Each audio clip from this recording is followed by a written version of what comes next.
It's funny because 6 years ago, I had to raise my hand to go use the bathroom. And now I'm in charge of hundreds of people and entertain hundreds of millions of people. And so it is crazy just how quick it comes up. And what does a perfect day in the life, perfectly productive day in the life of MrBeast look like?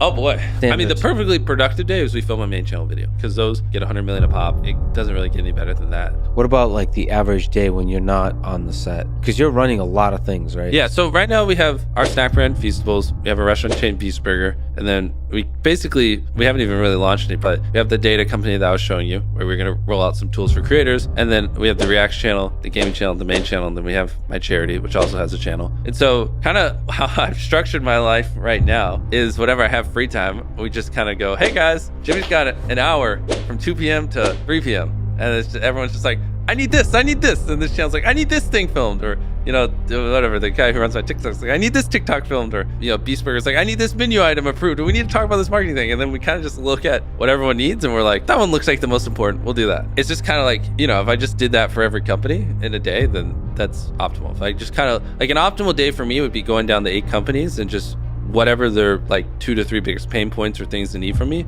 and just doing those based on priority, and then trying to keep it as short as possible to just the things that you're needed on. It doesn't get more optimal than that. If I clear the bottlenecks or some bottlenecks for all my companies, then that's a perfect day. Yeah, I mean, because you're showing me around and you're being a great and gracious host.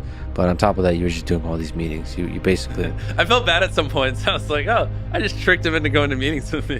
He's like my little meeting buddy. Yeah. It was fun to see how you basically trust the team to do a really good job on the various things. And there's just a strong team that's able to carry the flag on all the different tasks, from the brainstorming in the main channel to the reacts and so on. It's really interesting what it takes to build a team like that, because you very quickly build a very large team that's able to scale. Very scary, because it's my first, you know, I'm 24, you know, and I think I was telling you this earlier. It's funny because 6 years ago, I had to raise my hand to go use the bathroom. And now I'm in charge of hundreds of people and entertain hundreds of millions of people.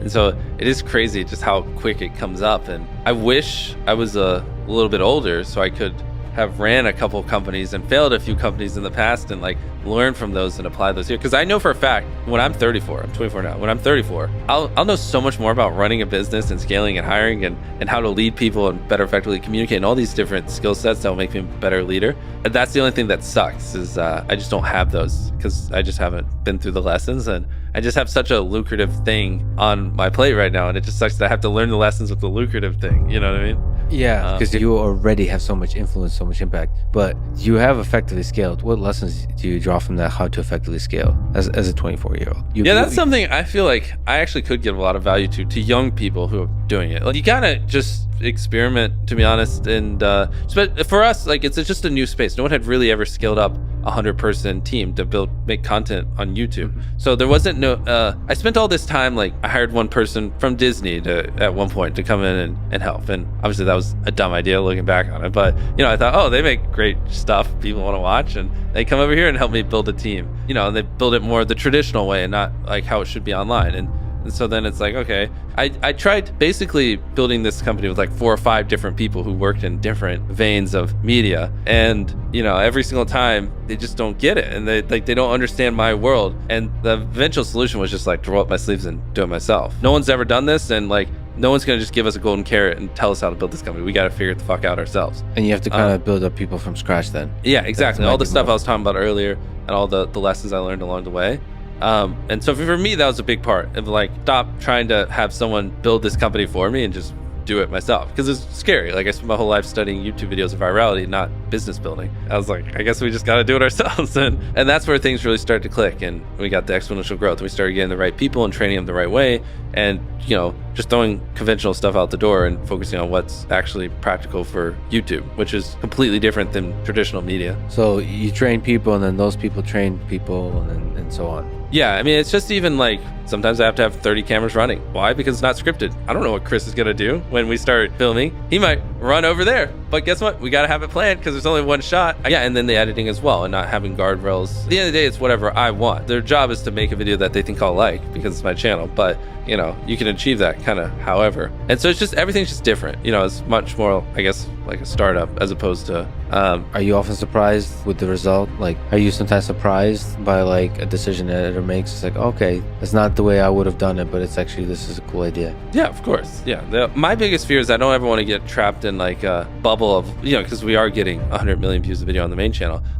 But I don't want to get in this feedback loop of just my ideas are great or not feedback loop, but stop learning and improving. Because it is easy sometimes to be like, what we're doing is working. We need to just keep doing it. I want to keep learning and trying new things. And I guess one way I'd put it is like when you're on a come up or you're growing, you don't want to test new things once you start to plateau or have a downtrend. Because if you're skyrocketing, right? You're up, and then you level off and you start to go down and you're like, oh, this isn't working anymore. Let's start experimenting. Well, if you have a bad experiment, now you're in like a tailspin, you're nosediving, and you have one more bad experiment, you're like screwed, kind of. I'm oversimplifying. You want to test things while you're still growing to keep the growing from happening. Because once you like have, again, very oversimplifying, that like kind of level off, you do a couple tests, they go wrong. You're like screwed. You know what I mean? You're already out the door. And now you're just confirming that you were out the door and online entertainment. So that's kind of how I see it. So I think it's very imperative that you're constantly always experimenting and trying things, even if you're getting crazy, unheard of growth.